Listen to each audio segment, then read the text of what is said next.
We are dying in Dubai. Arewa girls cry out. They say unemployment chased them out of Nigeria. Regret agents deceived them and abandoned them. Young ladies from the northern part of the country who traveled to the United Arab Emirates (UAE) in search of the proverbial greener pasture have cried out for help, saying they were deceived by agents and had to resort to undesirable practice in order to feed. Not satisfied with what life has offered them back home, the ladies lamented that they were tricked into believing life could be much, much better in the Middle East. Today, they are not only stranded in a foreign land, but had to mortgage their chastity to feed. In tears, some of these ladies link their current predicament to the high level of unemployment in Nigeria. If there is no job, can't you create one instead of going out to immerse your body? People don't want to start from little beginning. They want to start from the top. That you're a graduate does not mean if you don't have a job, you cannot start something petty. Petty business can begin to take care of body and soul before you break even or before you get the job that you desire. But leaving your country to move to another country and believe that the other side is greener than yours, well, we pray that people will learn early and learn how to start something for themselves. Although the authorities have always enlightened and sensitized the public on the dangers of human trafficking, many still fall victims of organized network or individuals that lure Nigerians who are vulnerable, desperate, or simply seeking a better life in a foreign land. At the end, it has always been a story of neglect, sexual exploitation, or even death. Only a very few come back with a good story to tell. In Mali, for instance, the Director General of the Nigerian Agency for the Prohibition of Trafficking in Persons, NAPTIF, Fatima Waziri Azi, has said that over 20,000 Nigerian women and girls are currently stranded in the West African country, imagine Mali there.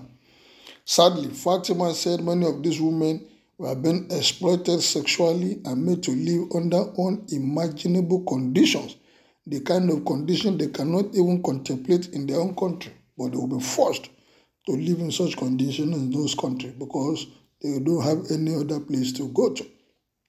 For Miriam, who found herself in a Meduguri camp when the Boko Haram crisis rendered many people homeless, she had no option but to follow a man who offered to give her a job not knowing where the job was. She said a few years ago, I gave birth to twins and I could not afford to take care of them. I was hopeless and I suffered a lot after giving birth to them. So I started asking for help. I kept begging and begging until I got so tired of it. A man then offered me a job. I immediately took it, not knowing exactly where it was. I was smuggled into Saudi Arabia and worked there for 2 years as a domestic helper. I had to pay back the smuggler for taking me there. I grew accustomed to the situation, but I was upset when it ended. Unfortunately, one day when I was coming back from work, I got caught and was deported back home. I want to go back because life there as an illegal immigrant was better than living in a refugee camp in Nigeria. However, some ladies from the north have found themselves in pitiable situation in Dubai and were stranded after their Nigerian agent deceived them into believing that good jobs await them in the United Arab Emirates, which turned out to be untrue. According to a BBC Hausa report, many of these women are in serious dilemma, explaining that they were cheated and deceived by the agents who had now abandoned them to their fate. One of the ladies who said it was the promise that she was going to get a good job in Dubai that made her to leave her country of origin, said the agent sent me here and I spent days without knowing what to do. According to the lady, in fact, I started to encounter problems right after landing at the airport. The person who was supposed to receive me did not come and I exhausted all the money I had for transportation. She explained that she was staying in a rented apartment and could not see her agent till date. She has been made to pay 500,000 out of the 1.5 million she was charged. According to her, I gave him the money based on the agreement that if I get a job there, I will pay the balance. Imagine giving her 500,000 to an agent. That 500,000 can start to a good business in this country. You don't know anything, you can start selling soft drinks. You don't know anything, you can start selling vegetables. You don't know anything, you can start selling things that people will eat, edible things, or you can buy clothes and start selling. Have you seen anybody walking naked on the street of this country? Have you seen anybody going out a day without eating at least one meal? People should start thinking and using their brain, for God's sake. You give her for 500,000 out of 1.5 million. So if you have the 1.5 million, you give it out to somebody that has no background, not just living on people.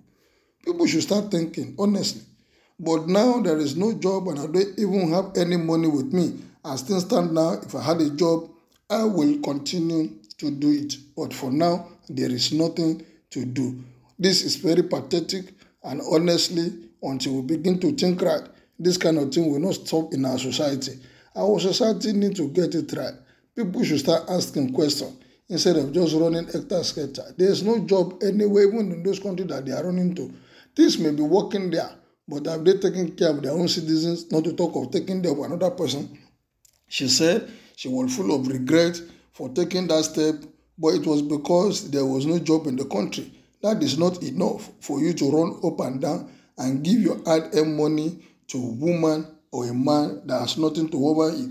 The woman languishing in Dubai allegedly that it was the high unemployment in Nigeria that made them to travel in search of what to do. If you can gather 500,000 and give to somebody, for God's sake, you can start something with your life. You can start something with your life. Well, what is your take and opinion on this? They are crying now for help. Who are they crying to? Is it to the government or to their families that they didn't even tell before leaving the country? Honestly, we must think right. Think right and do the needful. There's no free lunch anywhere. Well, what is your take on this?